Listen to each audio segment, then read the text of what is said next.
I'm walking down the street. I do want to say to Doni and many of you in this room that over a very long career in this city, all of you have helped me and my colleagues tell the truth and to try to tell.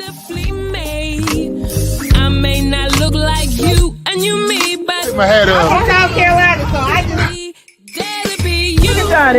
What does this event mean to you, Miss Peggy Moss? Oh, my heart, Happy 20th anniversary.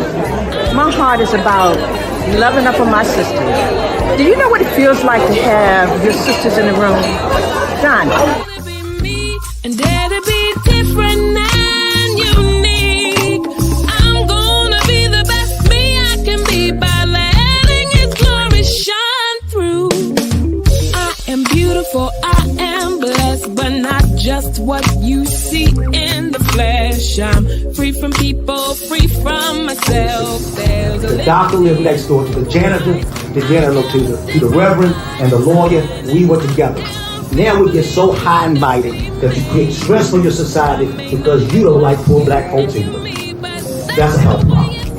Get yourself together so I can stop being taking care of geriatric people and get back to pediatrics. I thank you, Doni, for all you've done. Let's keep doing it for all the more.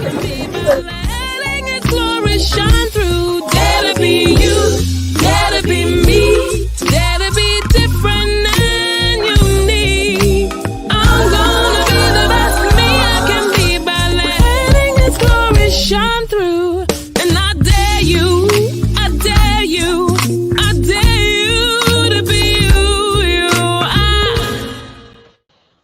First name's Doni, last name's Glover. Entered the winner for the long haul baby. Today we have with us Mr. Akil Parker, born in Baltimore, living in Philadelphia. How are you, sir? I'm good. Well, technically, I was born in New York, but raised in Baltimore. Born in New York, raised in Baltimore, living in Philly. You're just a mid-Atlantic, mid-East Coast cat, huh? Exactly. All up and down 95. All right. So what's happening with you today? What's going on? I want to promote this summer program I'm doing in Baltimore. Actually, I'm gonna be down in Baltimore for the summer, and yeah, we're doing a summer program for youth, for middle school age students as well as high school age students, and it's called the Histomatics Summer Camp or the Histomatics Summer Program. And basically, if anybody doesn't know what Histomatics is a teaching framework that I've been developing over the past few years, where we use Black history to teach mathematics. And vice versa, we also use mathematics to teach Black history and to allow people to gain a better understanding of history through the understanding of math and different algebra and arithmetic and geometry and whatnot. So what we're going to do is we're going to actually take different texts each week of the program, and we're going to analyze the text, do our critical reading thing.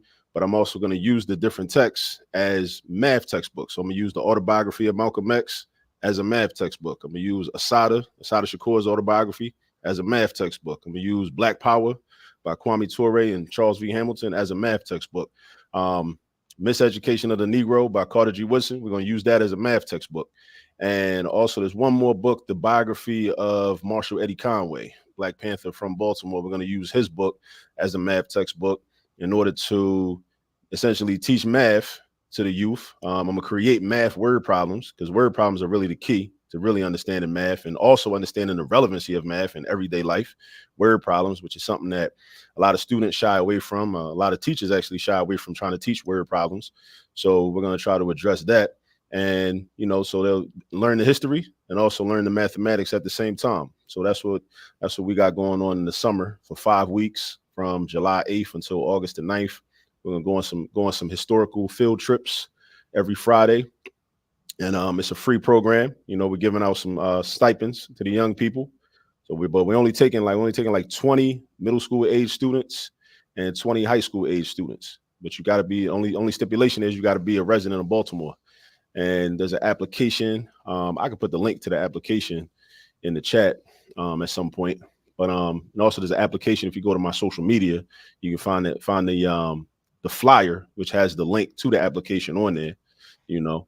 So yes, that's what we're trying to do. We're trying to, you know, provide solutions, you know, to some of the problems that we have in our community that stem from a lack of education, lack of understanding, lack of self-knowledge and self-awareness, a lack of mathematical understanding, you know. So that's what we're trying to do. We're trying to meet the people where they are, meet the young people where they are, so that you know, things can improve, you know, for themselves individually and also for the community overall, since the young people are a part of the community. So that's one of the things we got going on in the forefront of all this math, among all the other work that we're doing, you know. So what is all this math? How'd you start it? How'd it come about? Yeah, good question. So I mean, it started technically in 2017 as basically just a math tutoring business. You know, as a math teacher, I've been a high school math teacher since 2005. And, you know, when you're a high school math teacher or just a math teacher in general, people always asking you to, like, you know, can you tutor my child? Can you know, get them some SAT prep or something like that? So I used to just, you know, tutor on the side. I used to, you know, just help people out, volunteer. I used to volunteer at libraries, you know, in and around Philly, do the different SAT prep programs. But I decided to make it a, you know, a more official business, you know, and stop treating the business like a hustle and started treating the business like a business. So it started as a, you know, a math tutoring, you know, business. And then it kind of just it started to expand. And then I also wanted to get into educational consulting, wanted to, you know, get into teacher coaching and teacher training, you know, and also create resources for the community, you know. So all this math started as a tutoring company.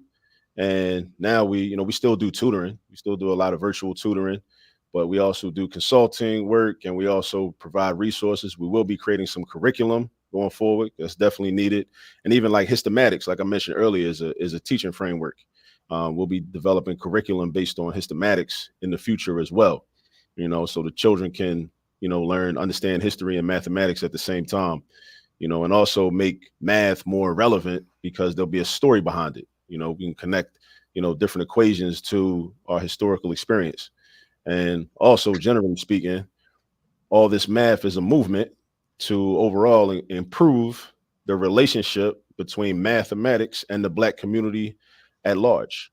Because many of our people, we run away from the math because of our experiences that we might have had in school, or, you know, just looking at, you know, different media and how math is presented and portrayed to us in TV shows and movies and on songs and whatnot and social media.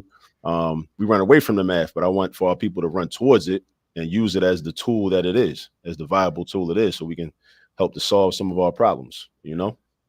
Okay, so I've been in love with this book since I was 15 years old. Mm-hmm.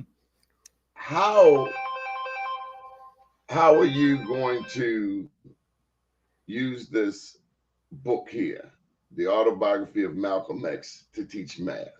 Okay, so you know, we read through the book, and then anything that's involved in anything that involves any numbers, any quantitative analysis, you know, we can use to create math problems. You know, for example, we can say, I would say to the young people, and this would be a lesson in terms of dealing with negative numbers, negative integers.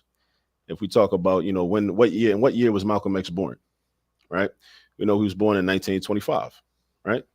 May 19th, 1925. So I say to the young people, I say, how old were you when Malcolm X was born?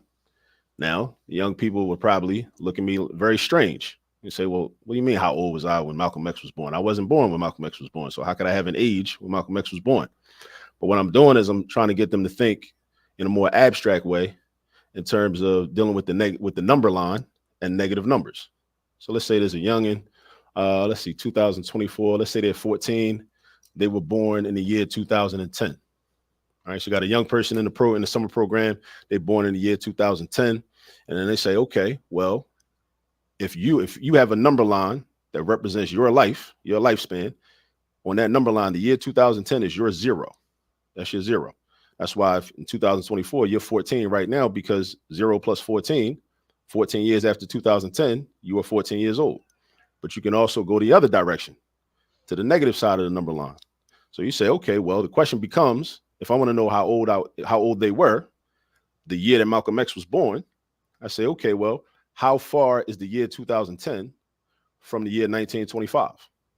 And then you do that math, and, you know, there's different ways you could do that. You might say, okay, well, let's deal with numbers that end in zero. So let's say, what's the difference between the year 2000 and 1925? That's a 75-year difference, right? And then we say, okay, what's the difference between the year 2000 and the year 2010? That's a 10-year difference. So then you can combine those differences. And this is actually a method, and this gets into the so-called new math, that a lot of parents hate and are uncomfortable by, which makes sense because a lot of schools introduce these new math instructional techniques without also teaching the parents, how to do it. So when the children come home with the homework, they don't know how to help their children, and it creates a lot of frustration in the household. So it's another thing we address. This is called the combined differences method. So you add the 75 plus the 10, you get 85. So the young person can say, oh, I was negative 85 years old when Malcolm X was born. So tell me more about this new math, because the thing is, truthfully, math doesn't change. There's nothing new. Nothing new under the sun. So what is new math? Well, I'm glad you brought that up, the fact that math doesn't change, because really it's a misnomer. The term itself is a misnomer, right? There's no new math. Just like chemistry. Chemistry, the elements are there. Right. Unless some chemists, get together and make some new discoveries and maybe discover some new elements, or they find some ways to modify some of the theories, which does happen from time to time. But with math, it's pretty consistent. It's pretty consistent. The math has been pretty consistent over time. So it is a misnomer, but it's meant to describe different instructional techniques. But what I want people to understand is that this so-called new math is really just a way to explain why a lot of the algorithms that we learned 30 and 40 years ago, like I remember being in elementary school at Roland Park and then middle school at Roland Park. And, a lot of the algorithms that we got fed, which was cool. We learned algorithms, we learned formulas, we learned processes. But a lot of times I didn't understand why those algorithms worked. I didn't know why they worked. I just memorized them. So when I was back in the day doing math problems, I looked at it like playing video games. My whole goal is just to get to the answer and then go on to the next problem. But if you asked me, well, why does this work? What's the concept behind this? Or what's the relationship between these numbers, or between this step 1 and step 2? I really couldn't tell you. So what the new so-called new math is meant to do is really give students a fundamental understanding of the concept, right? The concept of math. And that's how you really are able to develop even more of an appreciation for math, and then be able to see for yourself, oh, I can see how I can apply this in some other areas outside of this classroom, or beyond just this particular problem, an example that my teacher just gave us on the board, right? When you really understand the concept. But here's the caveat. The caveat is it's got to be taught properly. And a lot of times there are teachers that have not been properly trained, and then they can't really communicate what the new math is supposed to do. They can't really communicate that conceptual understanding to the students, and it's also a lot of, other challenges in the classroom as well, where you may not have conducive learning environments where people can really pick up on it. So to your question, again, new math is a misnomer, but that's what people are calling it. So that's where I meet people where they at. So if they want to call it new math, we can call it new math. But I just want you to know that it's really more so just different instructional techniques. Because a lot of it, when I think about it, I think back to, again, growing up, going to public school and going to summer programs, that dealt with math. And in the summer programs, they might have been, held at these colleges and whatnot. And they were doing that so-called new math back then. And then when I came in contact with peers that might have went to private schools, they might have been being exposed to that 30 years ago themselves already. But in public school, we may not have been getting that. Let me jump in here, Akil. Go ahead. I'm in Atlanta. I'm at Morehouse College. I'm taking a physical science class over at Clark University. Mm-hmm. White professor. He starts talking. And I start getting mad. I start getting mad because here's this white professor saying to me, in Atlanta University, 5 black colleges, he's telling me that the Greeks developed the principles of math and science. And I'm saying to myself, I'm paying, and this is 1983. I think tuition in Morehouse was about $8,000 a year, which was huge. I think now it's 40, 50. I'm angry because I'm paying all of this money for a white professor to tell me a lie while I'm attending Morehouse. Years later, I'm at Morgan State University. Same scenario. White professor, his name was Overton, was telling me that the Greeks had the first civilization. And I'm saying to myself, well, I don't know what you call civilization, but if the Greeks, Plato, Aristotle, Socrates, if these cats studied in Egypt, which to this day has perfect pyramids, how in the hell could they have developed the Pythagorean theorem, renamed, which is a squared plus b squared equals c squared? Mm-hmm. The quadratic equation, x equals negative b plus or minus the square root of b squared minus 4ac all over 2a. Right triangles, isosceles. How in the world could this fool expect me, or these fools expect me to believe this hocus pocus? And even more importantly, why isn't anybody saying anything about this?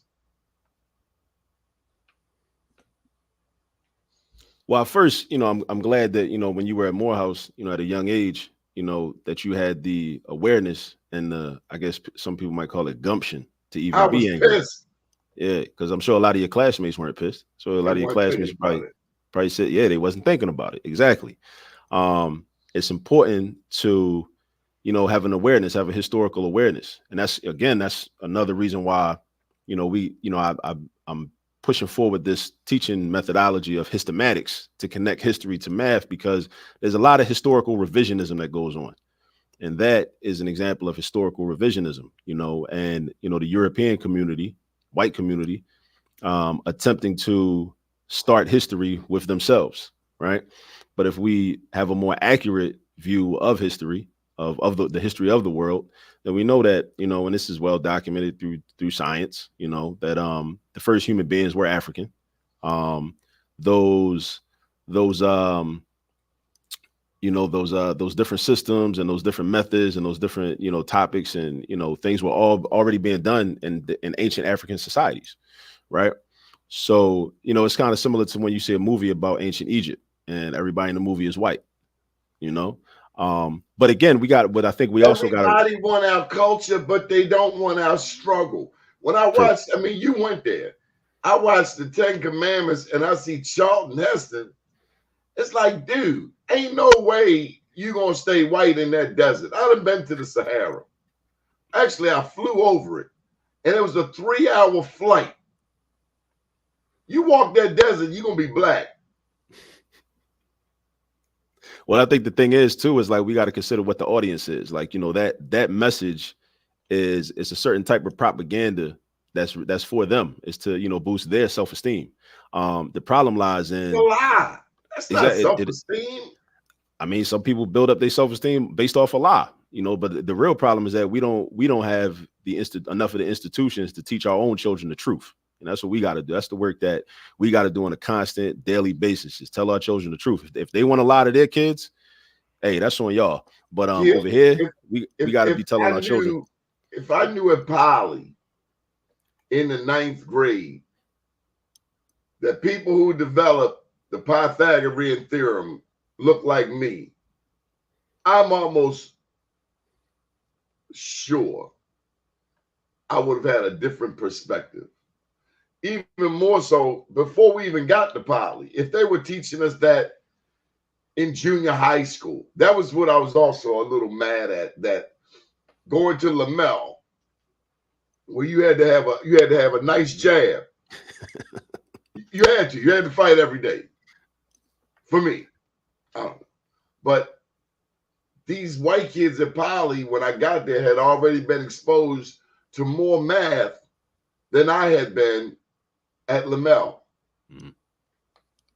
And it just made me wonder, who doesn't see the need to start teaching algebra in elementary school. It's not like our kids can't think. As much money as we spend on video games, we should be the master creators of video games. All of that is, from my understanding, zeros and ones. Computer right? science. Yeah, computer science, coding. Yeah. Well, Why? you know, So with a state like Maryland, with a black governor, is that something that ought to be doable?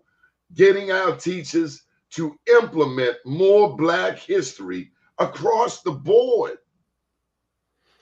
well, we do need more Black history, but at the same time, we got to In consider. conjunction with the math, this is still matters.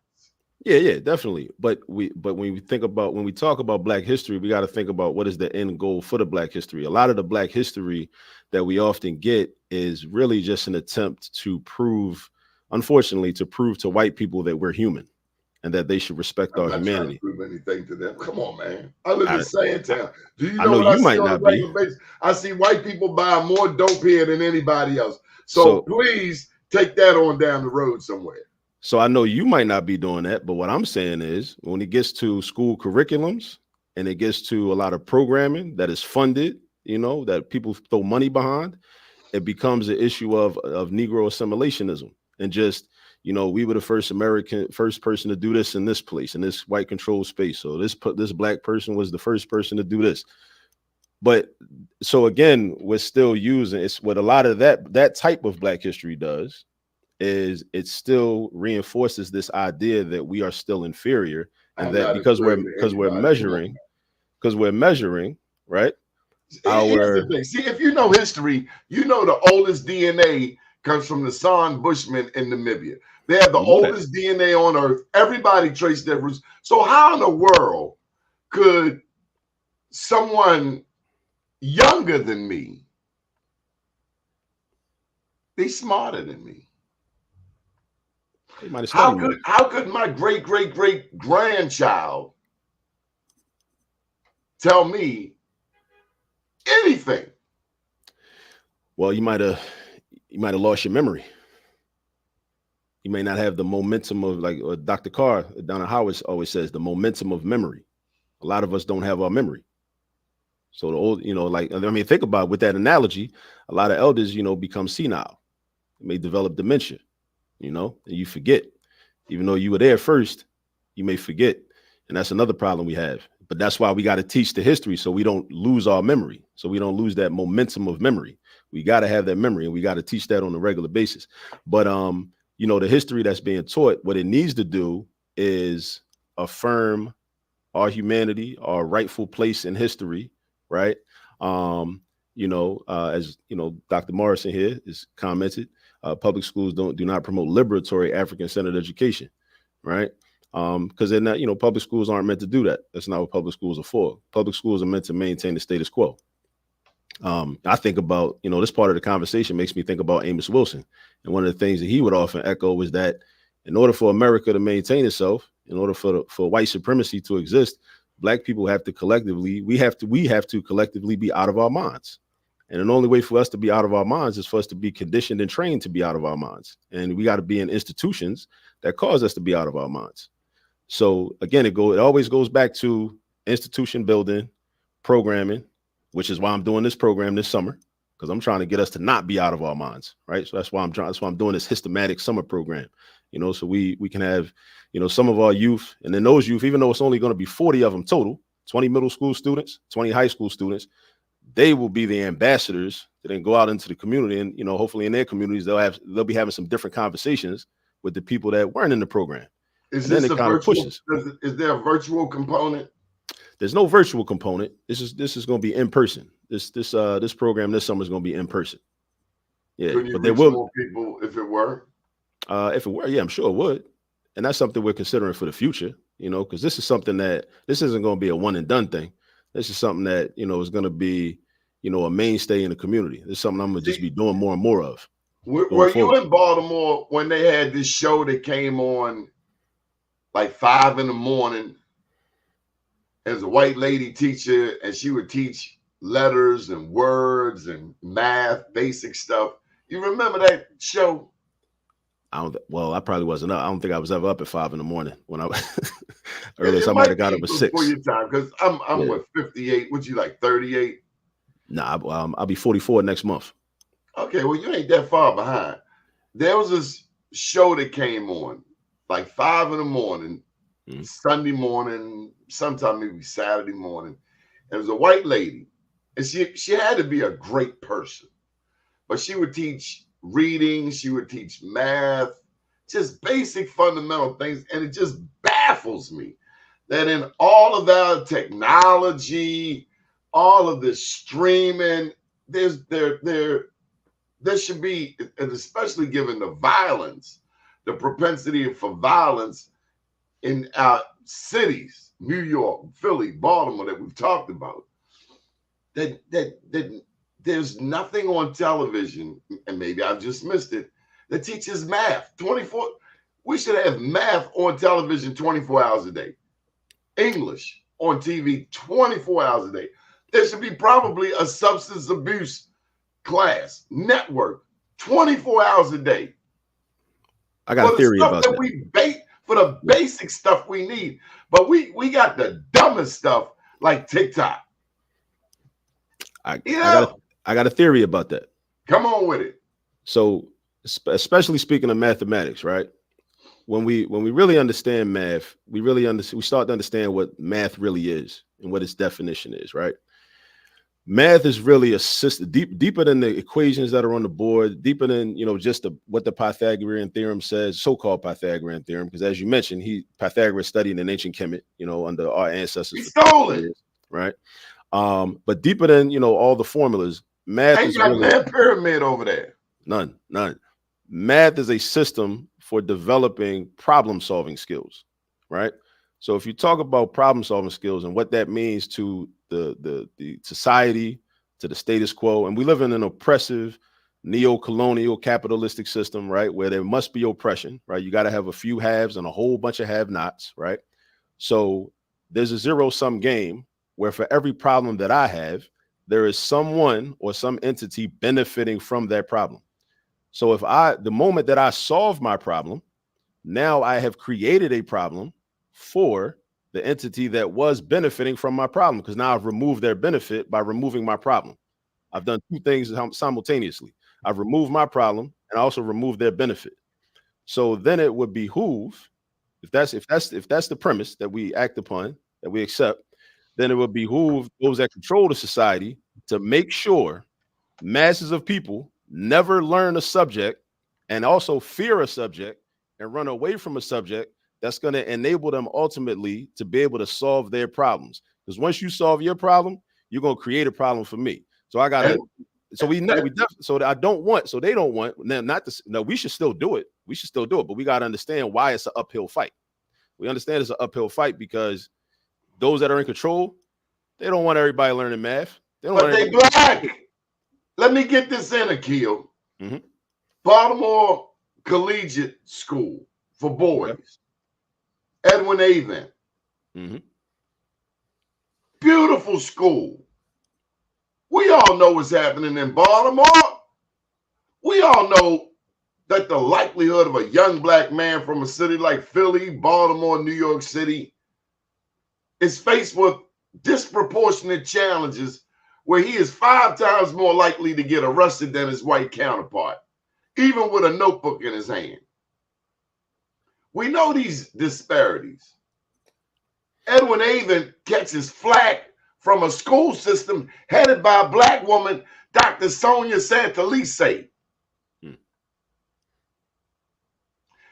They use our own people against us. Anybody that goes in that school can see there's order, there's respect, there's discipline, there's decency, there's food. The young men look nice, they look the part. Why in the world would a school system headed by a black woman CEO be attacking someone who's clearly saving lives by the second? That's a good question. Well, I mean, there's a long history of that. There's a long history of that. you know, us, our own people being weaponized against us. I wish I knew more of the details of. Let me give you this detail. You ever heard of Planned Parenthood? It's some basic math. Planned Parenthood is responsible for the killing of more black people than any entity on earth. But they'll put a black woman CEO in charge of it and make everybody feel a little better. When the founder of Planned Parenthood, because we don't like to do our history, as you pointed, her name was Margaret Sanger. And she said that black people are like weeds and need to be exterminated. But they put a black woman CEO in charge of it, and all of a sudden everything is fine. Don't believe me, go look it up. Now they want to take it over to Africa and expand it. They will tell you this is about women's health care. No, it's about killing black babies. You see, they outlawed abortion in America. You do math. Who reproduces the most in America? Black, whites, or Latinos? I would say it's got to be the blacks or Latinos. Latinos. They done surge past us in population. And that's where we got these smartphones that we don't even know how to use. You can get so much information off these damn things. But the Latinos have shot right on past us. And they have reinforcements coming. Because if you remember, they don't want black immigrants. If you saw the Haitians crossing the border during the Trump administration, they were met by men on horsebacks. Down by Mexico, right? Mexico. They'll let anybody come in, but not the blacks. Especially not from Haiti. Oh my God, they just the strongest black people in the Western Hemisphere. There's no way on earth they're gonna let them up in here. I remember that from the 1980s as well, and all that negative propaganda about Haitians. You know, same with Brazil. Brazil, we have 44 million black people in the U.S.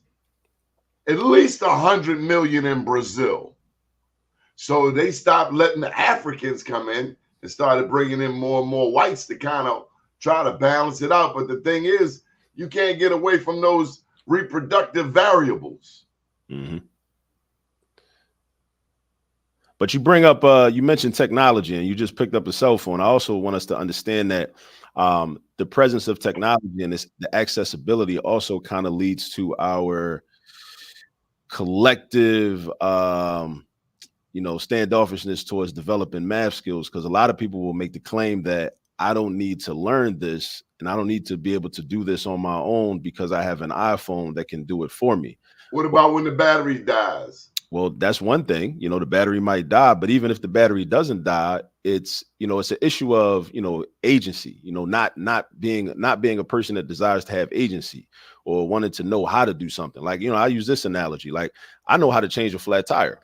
Unfortunately, I've had to change a lot of flat tires since I started driving at 16. Right. But I also pay for auto insurance. And as a consequence of having auto insurance, I got roadside assistance. So I might not feel like changing the flat tire. So I might call State Farm or whoever, and call the roadside assistance so they can come change the flat tire. Right. But I still know how to do it. But there are people that feel like, well, I don't even need to know how to do it. I'm going to just get somebody else to do it. I'm going to use my phone to do it.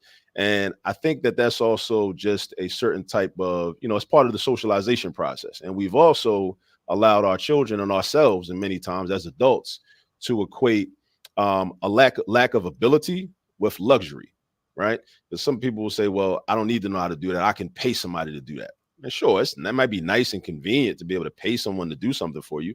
But it's really not due to the bigger issue is the fact that you don't know how to do it. It's a necessity. Like it's a necessity. You have to pay somebody to do it, or else it just won't get done. As opposed to you just saying, well, am I just trying to support the economy? Am I just trying to support this person's business, or am I just stuck and I have no other option but to pay somebody to do it because I don't know how to do it?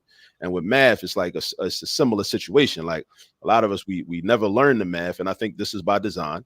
And this is the thing that has to change, right? We have to start developing our math skills and start to understand what math really is, a system which helps us to develop problem solving ability and also develop our critical thinking skills and our analytical ability, which are transferable skills into any situation. I mean, you could be having a dispute or, you know, a conflict with your girlfriend, boyfriend, husband, wife, supervisor at your job, somebody in traffic, you know, somebody, a cashier at the grocery store, wherever. When you know how to solve problems and you know how to approach problems and conflicts in a systematic way, you know, oftentimes, I mean, you may not always make the right decision, but at least you know what the right decision is. You're going to know how to get to the right decision. And a lot of us, we don't understand that comes from, but those are skills that can be developed in math classes, whether it's algebra 1, geometry, algebra 2, trigonometry, calculus, pre-calculus, whatever, even arithmetic in elementary school. Because, you know, when you're solving equations, you know, you're following a step-by-step process, you know, and the laws of mathematics are universal laws. They're universal rules. I mean, we talked about ancient Kemet and Pythagoras and all that. When we solve equations, you know, we're dealing with the truth, you know, we're dealing with reciprocity, you know, dealing with reciprocals and multiplying by fractions that are reciprocals of each other. We're dealing with balance. You know, we solve an equation, whatever I do on the left side of the equation, I need to also do on the right side of the equation. You know, all these different types of things. When we solve an equation, we say, well, x equals 5. Okay, if that's true, then I should be able to take that 5 and replace the variable from the initial equation, and I should end up with a true statement. The left side should equal the right side. Just like when we know somebody lying to us, one of the things we often say is something ain't adding up. Somebody lying. Somebody's frauding right now, right? So all these things, you know, that are embedded within mathematics and within algebra and everything are just, they're ways to really develop us as people and develop us as individuals so we can be, you know, successful and, you know, productive members of society. So look here, Akil. I gotta jump because I see you don't take no breathers. Look. Here's a word problem for you. Black president invites all black people to the Capitol to storm the Capitol, including climbing the walls. How many black people died? All of them. White man calls all of his followers to the Capitol to storm the Capitol. 5 people die. How much time does he get? Ain't get none. Well, that's not equitable. It's not. It's not at all. But here's the thing I think I want us to understand is that it's very much on brand for the United States of America. The United States of America was never intended to be equitable. It never has been equitable. And I doubt that it ever will be equitable. I don't doubt that. I doubt that. I think so many Klansmen are going to have mixed children over the next 50 years that racism is going to take care of itself. I don't know about that, Donnie. I don't know if that takes care of racism. Because what you got there is you just, you know, you create you could do what happened in, you know, a lot of nations like South Africa had a colored class, you know, a buffer class between the blacks and the whites, which was just essentially that was a political movement. Just like when the nations go and colonize, when they colonize, you know, it's a militaristic and political move to rape the women to create that buffer class. Because in that buffer class, that's what kills me about these men running around with their pants down. I'm in New York City Saturday. Dude's pants were around his knees. I'm like, what invitation are you sending, black man? It just seems uncomfortable. I don't know. It don't seem too fashionable to me, you know. And how you gonna run? I'm always nervous. Like I might need to run somewhere. Like my pants are down too low. I can't run. You know, the laws of physics, you know, indicate that I won't be able to run. What role do parents play in this whole process from your perspective? And I say this to you. I posed this to you at a time when we have 70% single mother households in the black community. I'm glad you bring that up because that's another part of our work and our initiatives at All This Math, which is to equip parents to be able to have education start in the home. 70% of the daddies, though, are not in the house. Okay. So even so with that 30%, you know, we could work with the 30%, you know. No, what about the 70%? Well, even the 70%, I mean, if they're available, well, if they're 2-parent house, if there are co-parenting formations, that are in place, and there's the single parent household, the single mother, but then there's a single father in another household. And if the child is splitting time between households, my thing is we can work with all the parents. We got to work with all the parents. We got to equip the parents to be able to teach math to their parents on TikTok, bruh.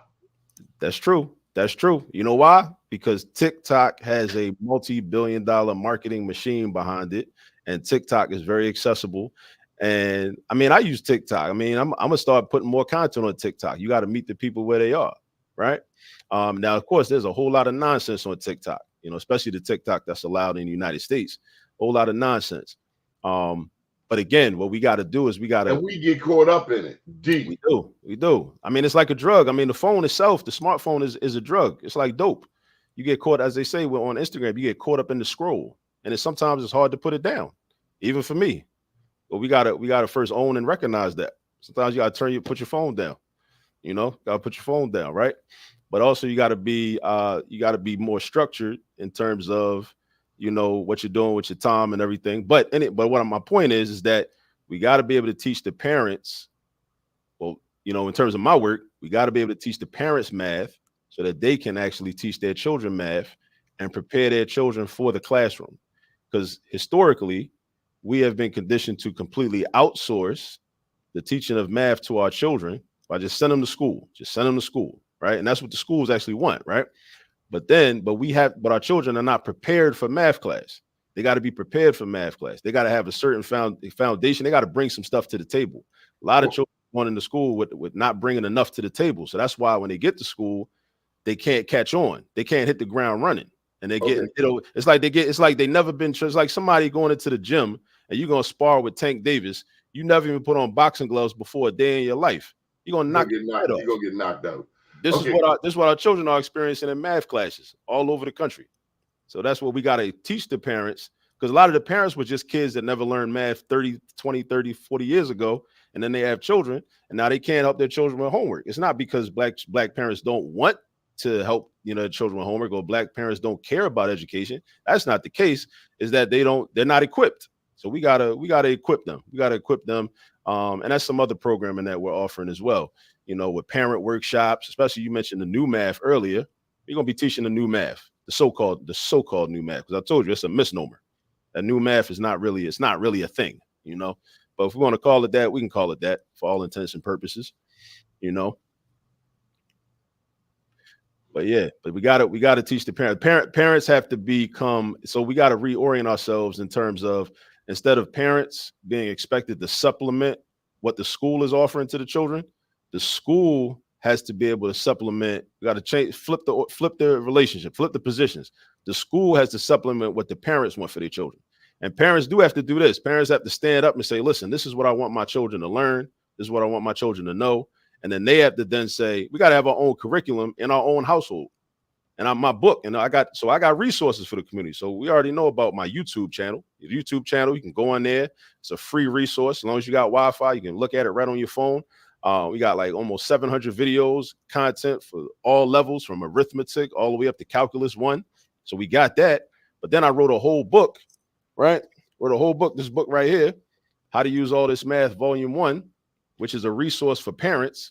So you can prepare your children for math class with everyday activities. Like we talked about, autobiography of Malcolm X, figuring out a child figuring out their negative age.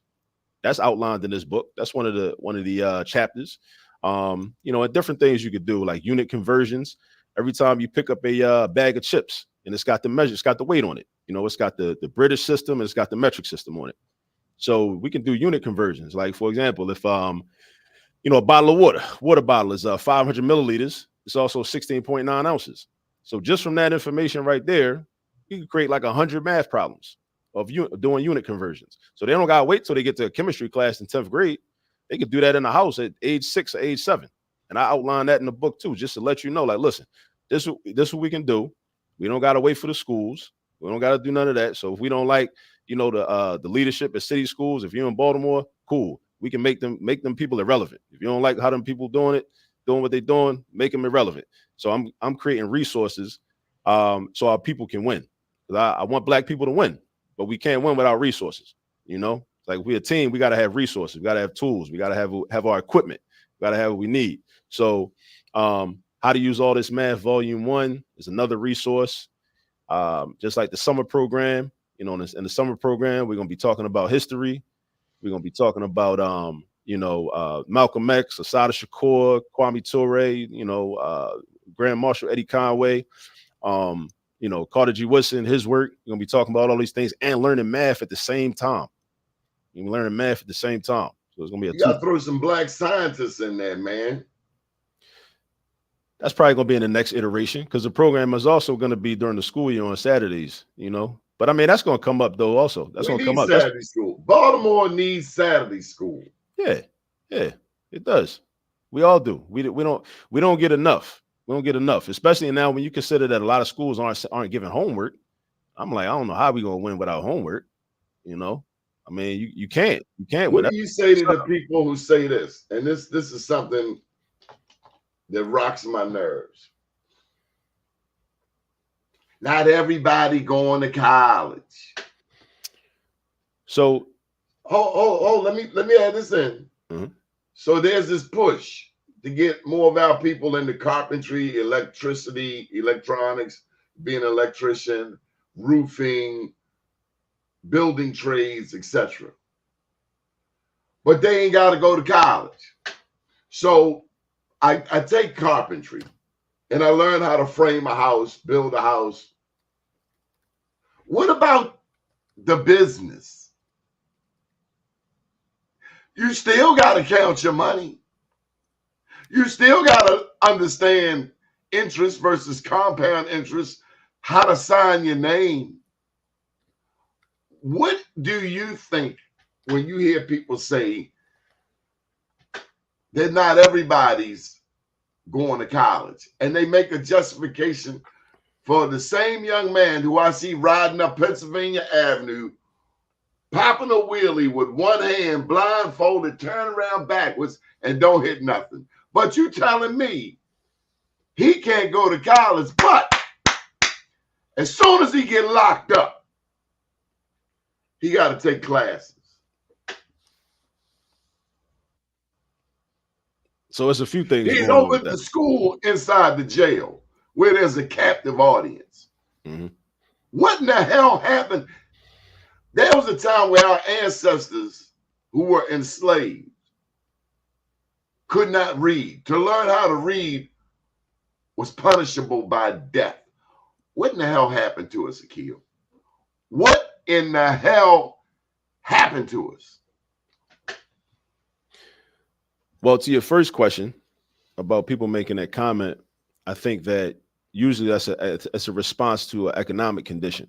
I think people say that college isn't a large portion of the time. People say college is not for everybody when they don't feel like they have the financial means, and the student may not have the grades to earn scholarships. Right? Time out. You put a $200 belt on this kid, and this kid can't deliver in the classroom. Well, I mean, it's an issue of. I ain't finished. I got one more question for you. Prom time get ready to come up. Prom time get ready to come up. And I don't care who don't like it. You ain't paying my damn bills. Prom time about to come up. Black people gonna have all of these damn parties, buy a $3,000 outfit, got a helicopter coming, and the kid ain't even going to college. What do you think about this? All this math, professor? Well, I think a lot of things about that. One of the things I think is that, I mean, it's easier to do that than to, being a good student and developing your child to be a good student is long-term and protracted work. It's about consistency. You gotta be consistent with that. I mean, if I'm trying to get ready for the prom, I just gotta like stack some money for like maybe a month, maybe a few weeks, a couple months, and then and it's like it's seen as fun, So that's like it's fun to play dress up, especially because and also, but the bigger issue is I'm all about I always look at the conditioning, like a lot of our people, again, due to the institutions that we've been conditioned and socialized by, we think that makes sense. We think that it makes more sense. So what I do is, so I'm of the school of thought, or I'm in the position where As opposed, while I think personal responsibility is important, since I know better, I try to create institutions and programming where I can reprogram people to think differently. Because the person that does that spends that large amount of money. They've been conditioned and socialized to believe that that should be a higher priority. Somewhere they learned that. They learned that somewhere, right? So I think it has to be unlearned, and I think something different has to be put in the place of it, right? So that's where I put my energy. I put my energy in trying to socialize people in different ways, right? That's one part of it. The other part of it is for a lot of our people, because what do they call it? Nihilism, right? There's this like, or like, it's existentialism, whatever the term is. I remember learning about that at Poly, existentialism and Albert Camus and all them. This belief that basically like the only purpose of living is to die, right? A lot of people don't look forward to the future. So on some level, I think some Black people feel like, my baby is graduating from high school, my baby's going to the prom, like this might be it. This might be all we got.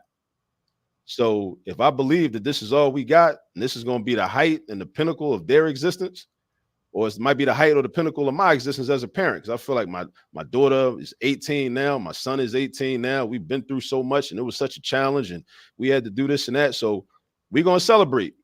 And on a certain level, in and of itself, there's nothing wrong with that. There's nothing wrong with celebrating. I just think that relatively speaking to what other things that are going on, maybe that shouldn't be prioritized as much. But to the person that feel like, my son might not see 21. My daughter might not, this might be that she might peak. This might be the peak of her existence right now at the age 18. If people you're talking about fatalism, fatalism. Yeah, if they really believe that I'm going to die at 21. Then it starts to make sense. Like, okay, well, you know what? Yeah, let's go all out.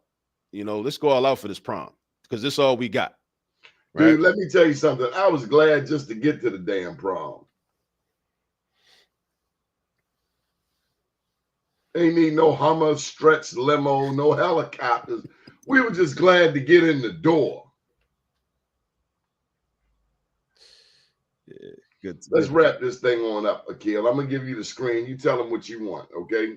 Yeah, I tried to put in my the link to the application to the Histomatic summer program in the chat, but it wouldn't allow me to post it. Put it in the comments. Yeah, that's what I did. I typed it in the comments with the website. Go put it in the private chat. I'll put it up. Private chat. All right, let me do that. www. So definitely follow us at All This Math on all the socials. All right. Instagram, TikTok. I know Doni don't like TikTok, but we're on TikTok too, because we gotta go where the people are. The people on TikTok. No, I get mad love on TikTok. But okay. I'm just baffled seeing all of these grown people. And my God, tell these people put some damn clothes on. Children are watching. I mean, damn, just you see more hind parts on social media than you do where they ought to be. I don't know. Yeah. Oh, let me give you my my YouTube channel too, because I want everybody going to the YouTube channel. I'm telling you, like I really. Oh, here's Irvin Reed. I'm surprised he didn't chime in. He's a big time mathematician. You know Irvin Reed? I don't know the brother. Is he in Baltimore? He's from Baltimore, but he escaped to Prince George's County. Okay, he's down in PG. He's a Pajarian now. Okay. Is that what they call him? That's what we used to call him when I was in Morgan. Pajarians. Irvin Reed, you're a Pajarian. That's just the creativity of Black folks. I love it. I love our people because we're so creative. We're such a creative people. But yeah, definitely follow us on YouTube. Also, use the YouTube channel. It's basically free math tutoring. We got, like I said, almost 700 videos. I go very in depth. Now, here's the thing. Two things about the YouTube channel I want to highlight. One of the things is that I've been teaching for a long time, so I already know the mistakes the students are going to make. I know what parts are going to confuse them. I know what they're not going to understand. So I embedded into my lectures or my explanation is explanations of those mistakes before you can even make the mistake. It's kind of like the salesman. The good salesperson knows why you're going to tell them, no, I can't afford this. And they're going to incorporate that into the sales pitch. So you don't even get a chance to make the rebuttal, right? That's what the good salesperson does, the experienced salesperson. So with math, I'm an experienced math teacher. So I'm already going to embed into the lesson the part that I know there's a strong chance you're not going to understand. So I'm going to put that in there. The other thing is, when you listen to me teach on this YouTube channel, I'm going to make you feel like you can learn this. And the reason I say that is because a lot of times there are a lot of math teachers that know a whole lot of math, been doing math for years. They're brilliant people, brilliant math scholars. But when they talk, they make people feel like they're not smart enough to understand math. And yeah, I felt that at Poly, Shorty.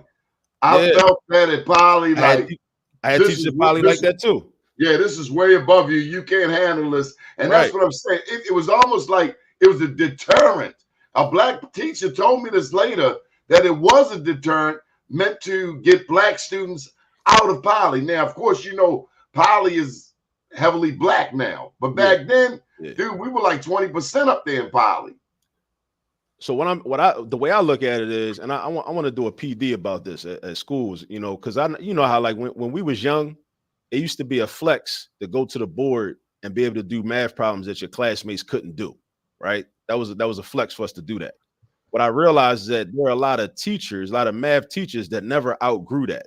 It's like you a whole math teacher and you still want to be up at the board flexing on students and making them feel like you're smarter than them. And there's a certain way, as opposed to inspiring them to want to surpass you. I mean, like a coach, like a good coach. A good coach makes their players feel like you can be as good as me or better than me. Kind of like these politicians who've been in office for 10, 20, 30 years and never groomed another person to take their place. It's very, very similar. Very similar. Very similar. Pass the ball, Dodo. Mike Haney says maybe you could teach parents. That's exactly what I'm trying to do. That's exactly what I'm trying to do. I want parents to be able to teach their own kids. That's what I want for our people. Because we gotta have that family connection. We gotta reinstill that family bond where a child can come home. And think about what it does for the child's mental health. To sit in a math class in high school or middle school goes through the roof. Yeah, sit in a class as a middle school student, high school student, even if you don't understand what's going on the board in the class, but you know, okay, you know what? When I get home, my dad gonna take care of me. When I get home, my mom gonna take care of me. When I get home, my grandma, my grandpa, my auntie, my uncle, they're gonna take care of me because they know how to do algebra 2. They know how to do trigonometry. They know calculus, right? So this is another thing we're trying to do. That's why we're trying to work with the parents, not just the youth, but the parents too, because we want the parents to be able to help their children. That's what we want. And I'm gonna tell you, maybe I'll come back another time because that is something that's going to lead to a decrease. You're supposed to have a show. You're supposed to have a show on our network. We pitched this to you a couple of years back, and Michael Haney, by the way, is a big time sponsor of this whole network. So we got shows from Oakland, New York, other states. It's about time we get a show from Philadelphia. I mean, we'll talk about it. By the way, did you know they're about to honor Frankie Beverly in your city? No, I didn't know that. BeMoreNews.com, baby. We got Philly news. Y'all ain't even got BeMoreNews.com, baby boy. But yeah, Donnie, thanks for having me on again. And to the people watching, please, if you're in Baltimore, you're looking for an opportunity for your children, middle school age, high school age, Systematic Summer Program. They're gonna learn some math. They're gonna learn how to solve word problems, and they're gonna learn some of their Black history all at the same time, right? 5 weeks, July 8th to August 9th, field trips every Friday. How much? Free. And they actually getting paid. They're getting paid. They're gonna get a stipend at the end. They're gonna get a stipend at the end, and we got bus passes. It's lit. It's lit. We got bus passes too, and we giving out bus passes. You can ride the MTA if you need to. If you don't got to ride, you know, we looking out for the community. I'm serious. I want Black people to win, and this is in conjunction with the William J. Watkins Senior Educational Institute, and also we got a grant from Baltimore Children and Youth Fund to make all this possible. So shout out to them too. Shout out to your family for their support of you, your kids, your wife. We're proud of you, Akil. Well, it's no wife no more, but you know, I might be I might have another wife sometime soon. We'll see. Basic math, baby. It's in the cards. That new math. Yeah. Thank you very much for joining us. All right, brother. Appreciate it. Up to day, down tomorrow, do your day and everything will follow. Nothing to it but to do it. I got to do it regardless of how I feel. I am somebody. I am my brother's keeper. Good morning, world.